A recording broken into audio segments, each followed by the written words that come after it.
representation problem. You wouldn't think that following the recent general election.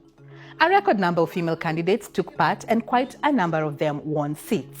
Even so, both the National Assembly and the Senate have failed to achieve the two-thirds gender rule, as did the newly assembled cabinet of President Ruto. So why does this matter and why should you care? Let me explain. First of all, let's clear up how the two-thirds gender rule came into play.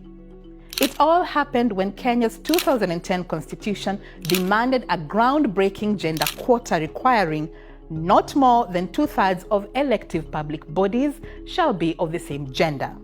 Now, Kenya's parliament is made up of the Senate and the National Assembly respectively.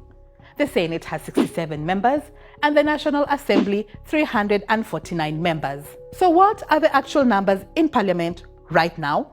In the National Assembly, women constitute only 23% of the House. In the Senate, women's composition stands at 31%. To meet the two-thirds gender target, women's composition needs to be 33% in both houses.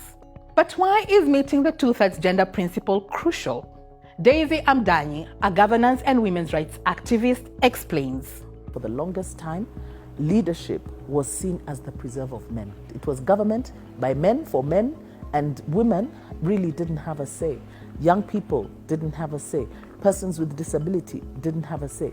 But our constitution recognizes that every single citizen has to have their say in how we are governed. It sounds pretty logical then to enact the law to get more women and marginalized people into politics and governance, right? However, that does not seem to matter much. Kenya's last parliament defied 4 court rulings asking it to entrench the two-thirds gender rule into law. This was even at the risk of parliament being dissolved. We've had rogue, leaders, because, they simply treat the constitution as a buffet where you pick and choose, which clause you will abide by, but where it's inconvenient, you opt otherwise. Kenya's 2022 elections saw a rise in the number of women in politics. For instance, 7 women became governors. In the 2017 elections, only 3 women were elected governors. And in the 2013 elections, no woman was elected. So what can be done to ensure that the two-thirds gender rule is met? The key is with the political parties, which is why Article 81 requires the electoral process. So Elections Act, Political Parties Act should be facilitative to be able to bring us to that point.